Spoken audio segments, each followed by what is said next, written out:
Nous allons terminer cette émission avec un enseignant pédagogue, fondateur de la structure Adama qui travaille à la promotion d'une éducation intégrée et exclusive.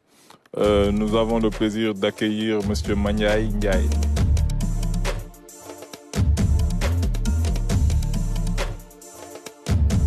Bonsoir, messieurs. Bonsoir. Nous sommes très heureux de vous accueillir sur ce plateau. Vous êtes également un éducateur, un pédagogue. Vous êtes à la tête d'une structure qui s'appelle Adama.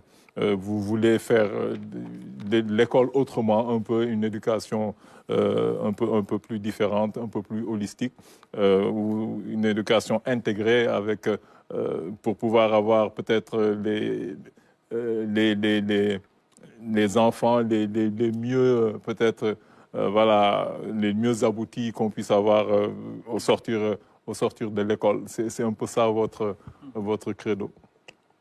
Oui, donc d'abord je vous remercie, M. Ndiaye, Alioune, et permettez-moi de saluer le jeune écrivain. Il a beaucoup de courage parce que moi je veux écrire. Mais je ne parviens pas encore à le faire. Ouais, c'est pas facile. C'est pas facile. Bon, donc j'ai de la matière, je veux vraiment produire, écrire. Et quand je vois des jeunes comme ça qui se lancent déjà dans l'écriture, donc je dis que c'est une très bonne chose. Absolument. Surtout que dans notre culture, on n'a pas l'habitude de le faire. Et je salue, Laura, je salue également Tcherno. Bon, moi je suis dans l'enseignement depuis 33 ans. Mais l'expérience que j'ai capitalisée dans l'enseignement, quand j'ai commencé à enseigner, j'ai tenu pendant 8 années de suite une classe de CM2. Et ma première année dans l'enseignement, c'était en 89-90. C'était l'année pendant laquelle, la dernière année du CEP. C'est après que le CFE est venu. Le CFE est venu. Bon, cette année, quand j'ai embrassé le métier, bon, j'avais dans la classe un enfant qui m'avait abordé et qui me disait qu'il vendait de la drogue. Ah oui, carrément? Carrément. À l'école primaire? À l'école primaire. Comment c'est possible? Oui, alors donc, alors que moi-même qui encadrais ces enfants, je n'avais jamais vu... de drogue. Voilà, la drogue. Alors, donc, ça m'a permis de comprendre la responsabilité que nous avons devant ces enfants. Nous encadrons des enfants parfois qui en connaissent plus que nous, qui peuvent être plus courageux que nous. Et raison pour laquelle il faudra que quand on encadre ces enfants-là, qu'on soit très vigilant, qu'on soit préparé, et puis donc que nous puissions, avec cette préparation, réussir la mission. Bon, donc, ma passion, c'est l'encadrement des enfants.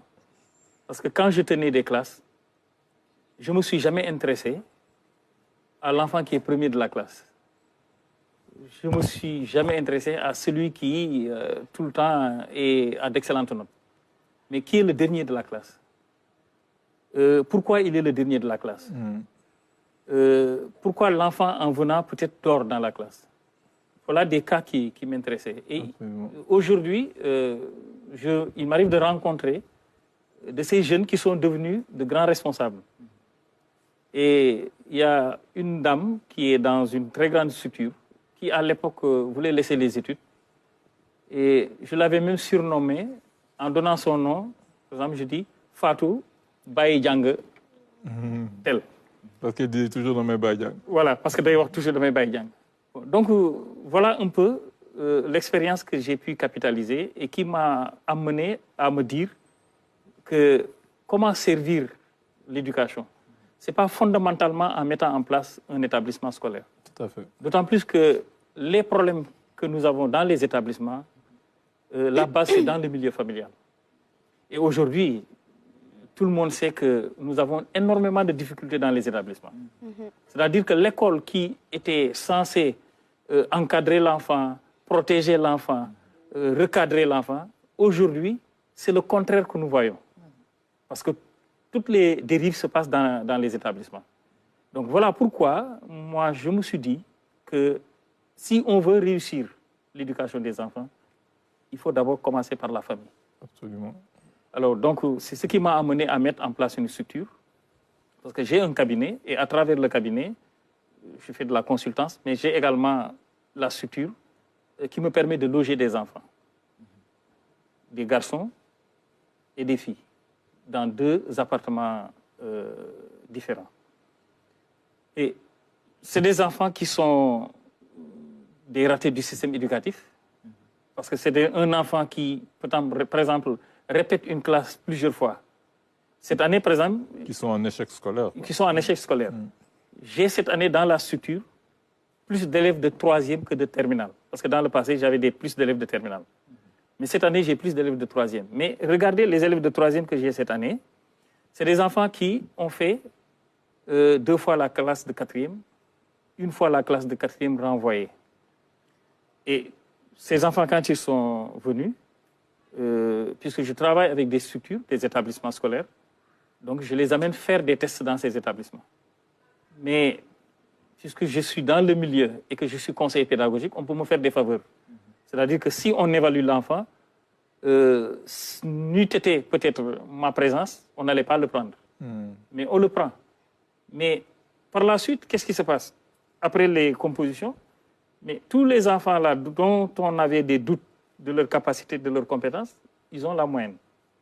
Et quand on fait les examens blancs, ces enfants réussissent.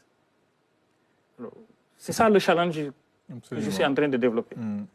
Bon, autre challenge, c'est quoi? C'est que, je prends l'exemple de l'année dernière. J'ai 2 enfants qui étaient dans la structure. Bon, un qui faisait le bac S2, mais qui est sorti d'une interdiction de session. Parce que quand on fait le bac pour la première fois, quelle que soit la moyenne, il n'y a pas de problème. Mais à partir de la 2e année, si la moyenne est faible, on peut tomber sous la sanction de l'office du bac, c'est-à-dire qu'on n'est pas autorisé à faire le bac. Bon, il y a des cas comme ça. Il peut arriver, par exemple, que vous rencontrez un jeune qui vous dit que non, cette année, je ne vais pas aller à l'école. Mais en réalité, si vous fouillez, vous allez vous rendre compte que c'est peut-être parce qu'il a été sanctionné. Je ne savais pas que c'était possible, ça. Ça existe. Bon, parce que moi, il m'arrive de gérer des cas comme ça. Alors, donc, un enfant comme ça est venu dans la structure, mais cet enfant a réussi le bac S2. Et quand ils viennent dans la structure, des cas comme ça pour les classes de terminale, je fais un temps d'observation pendant les premiers mois, le mois d'octobre, le mois de novembre. Et je donne le temps jusqu'au mois de décembre pour que l'élève soit fixe par rapport à sa série. Parce qu'il y a certains, l'échec peut s'expliquer par le fait que la série n'est pas adaptée à l'élève. Et pour plusieurs raisons. Et parfois, même quand vous demandez à l'enfant pourquoi vous voulez faire telle série, l'enfant vous dit que moi, je veux faire peut-être ce en tout cas qu'il veut faire n'a rien à voir avec peut-être la série. Donc, il faut les aider comme ça à pouvoir faire, disons, une série qui répond à leur projet professionnel, par exemple. Absolument. Voilà. Donc, voilà un peu comment est ce que nous faisons. Et donc, il y a cet enfant qui a réussi. J'ai un autre cas, par exemple, d'un enfant qui est sorti, qui était dans un très grand établissement et qui n'avait pas la moyenne au bac, qui n'avait pas la moyenne en classe. Mais en fin d'année, le parent était très déçu parce que le parent est allé à l'école et puis on lui a dit que l'enfant, on ne le reprend pas. Donc cet enfant est venu dans la structure. Mais là, j'ai fait changer de série à l'enfant. Puis de la L2, quand j'ai regardé le relevé de notes du bac, j'ai regardé un peu son profil, je lui ai conseillé d'aller faire la L'. Mais il a réussi le bac avec la mention. Absolument, parce que les gens parfois ne connaissent même pas la différence entre les L', L2, L'. Tout à fait. Voilà. Bon, et parfois, quand vous regardez le relevé de notes du bac de l'enfant, avec l'expérience, vous comprenez pourquoi il y a eu l'échec. Et vous allez vous rendre compte que si l'enfant avait fait peut-être telle série, qu'il allait avoir le bac. Absolument. Voilà. Donc voilà un peu, moi, le challenge. Tout à fait.